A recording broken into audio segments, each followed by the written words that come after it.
आज आपने हर दूसरी या तीसरी लड़की को सुना होगा उसे पीसीओडी हो गया है या पीसीओएस हो गया है, परंतु ये पीसीओडी और पीसीओएस है क्या? नमस्कार, मैं डॉक्टर हिताशा आज आपका अपने चैनल में स्वागत करती हूँ। आज हम आपको इस वीडियो के माध्यम से बताएंगे पीसीओडी यानी पॉलीसिस्ट ओवेरियन डिसऑर्डर और पीसीओएस यानी पॉलीसिस्ट ओवेरियन सिंड्रोम है क्या, ये किन कारणों से होता है, इसमें क्या करना चाहिए, क्या नहीं करना चाहिए, क्या खाना चाहिए, क्या नहीं खाना चाहिए और आयुर्वेद में इसकी चिकित्सा क्या है। जब तक स्त्री के शरीर में मानसिक धर्म चल रहा होता है तो उसके शरीर में दो प्रकार की प्रक्रियाएं होती हैं। पहली मानसिक स्राव यानी मेंस्ट्रुअल फ्लो और दूसरी ओवुलेशन प्रोसेस यानी अंडा बनना। जिस स्त्री के शरीर में ये दोनों प्रक्रियाएं होती हैं उसे स्वस्थ स्त्री कहते हैं।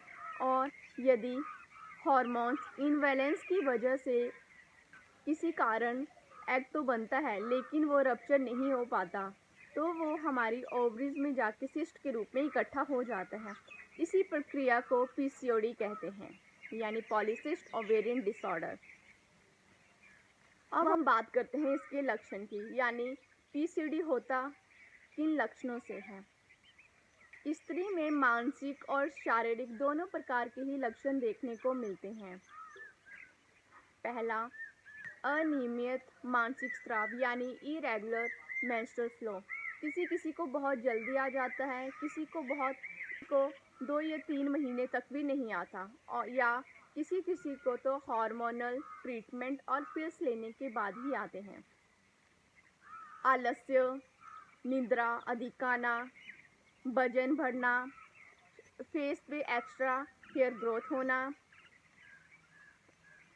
चिड़चिड़ापन, और किसी किसी स्त्री में तो उसके शरीर का रूखा होना या बालों का झड़ना भी देखा जाता है। इसी प्रकार शारीरिक और मानसिक दोनों प्रकार के ही लक्षण हमें देखने को मिलते हैं। अब हम बात करते हैं पीसीओडी के कारण, यानी पीसीओडी होता किन कारणों से है। ये एक लाइफस्टाइल डिसऑर्डर है जो कि हमारे रहन सहन, हमारे खान पान पर निर्भर करता है। पहले के समय में औरतें खेतों में जाके काम करती थी, कुओं से पानी भरती थी, लेकिन आज के युग में स्त्रियां घर से बाहर निकलती ही नहीं हैं। स्कूल जाने वाली छोटी बच्चियों में उनके स्कूल का प्रेशर, जॉब करने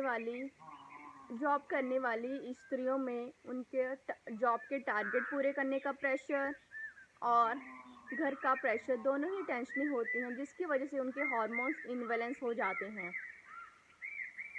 इसका एक अन्य कारण है हमारी फूड हैबिट्स यानी हमारा खान पान। यही कारण है हमारे पीसीओडी होने का।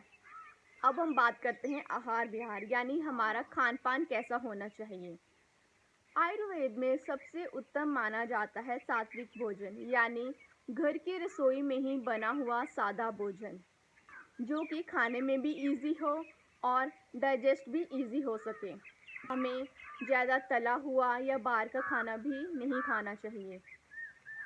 सीजनल फ्रूट, हमें कम से कम 2 या 3 सीजनल फ्रूट हर दिन अपने खाने में खाने ही चाहिए।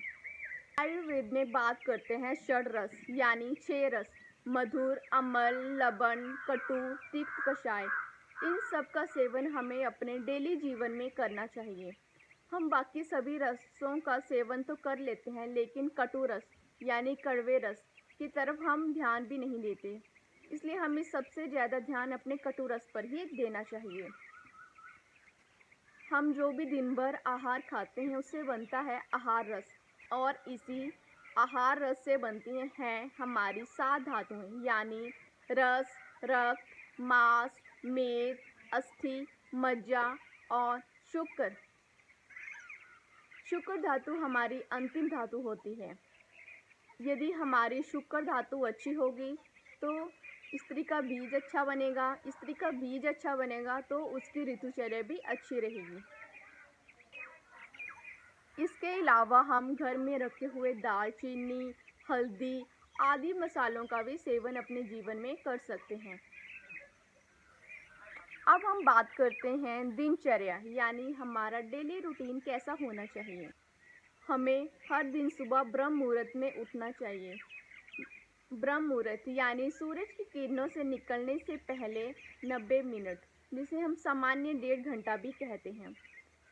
यदि किसी कारणवश इतने जल्दी नहीं उठा जाता है तो कम से कम सूरज की किरण निकलने से पहले तो उठ ही जाना चाहिए। जो लोग रात को देर रात तक जागते हैं उनके शरीर में वात और पित्त दोष बढ़ता है, और जो लोग दिन को अधिक सोते हैं उनके शरीर में कफ दोष बढ़ता है। हमें इन्हीं तीनों दोष यानी वात, पित्त और कफ, इन तीनों को सम रखना अति आवश्यक है। आयुर्वेद में हमें इन तीनों दोषों और सातों धातुओं का सम रहना अति आवश्यक है। यदि ये हमारे तीनों दोष और सातों धातुएं सम रहेंगी तो हमारा जीवन उतना ही स्वस्थ रहेगा। हमें हर दिन सुबह उठ के सूर्य नमस्कार भी करना चाहिए, जिससे हमारा पूरा शरीर गतिविधि में आता है। हमें वर्कआउट, जॉगिंग, प्राणायाम कम से कम 15 से 20 मिनट करना चाहिए। अब हम बात करते हैं चिकित्सा। आयुर्वेद में इसकी क्या चिकित्सा है? आयुर्वेद में सबसे उत्तम मानी जाती है निदान परिवर्जन, यानी जिन कारणों से हमें बीमारी हुई है हमें वो कारण त्यागना है। जितने भी हमने आपको ऊपर कारण बताए हैं आपको उनको ध्यान में रखते हुए वह कारण त्यागना है। इसके अलावा यदि आप चिकित्सा लेना चाहते हैं तो आप इसमें शतावरी चूर्ण या कलक 2-2 चम्मच सुबह शाम दूध के साथ ले सकते हैं। इसमें आप अशोका अरिष्ट 20 से 30 ml तक सुबह शाम गर्म पानी के साथ ले सकते हैं। इसके अलावा आप कुमार आसव भी सुबह शाम 20-20 ml equal quantity of water के साथ ले सकते हैं। यदि आप पंचकर्मा चिकित्सा करवाना चाहते हैं तो इसमें सबसे उत्तम मानी जाती है बस्तिक्रम। ये आप अपने किसी शुद्ध आयुर्वेदिक चिकित्सक के मार्गदर्शन के अनुसार ही करवाएं। इसके अलावा जो स्त्रियां घरेलू उपाय करने चाहती हैं वो अपने नाभि के निचले हिस्से में गुनगुना तिल के तेल से मालिश करें और हल्का सा सेक भी दे सकती हैं। जितने भी हमने आपको इस वीडियो में उपाय बताए हैं वो डेफिनेटली ही आपको फ़ायदा देंगे, लेकिन किसी एक घरेलू उपाय या किसी एक सिंगल दवाई से कोई फ़र्क नहीं पड़ेगा। पीसीओडी के लिए आपको एक चिकित्सक के अंदर प्रॉपर चिकित्सा लेना बहुत आवश्यक है। यदि आपको ये वीडियो अच्छा लगा हो तो इसे लाइक करें, शेयर करें और चैनल को सब्सक्राइब करें। धन्यवाद।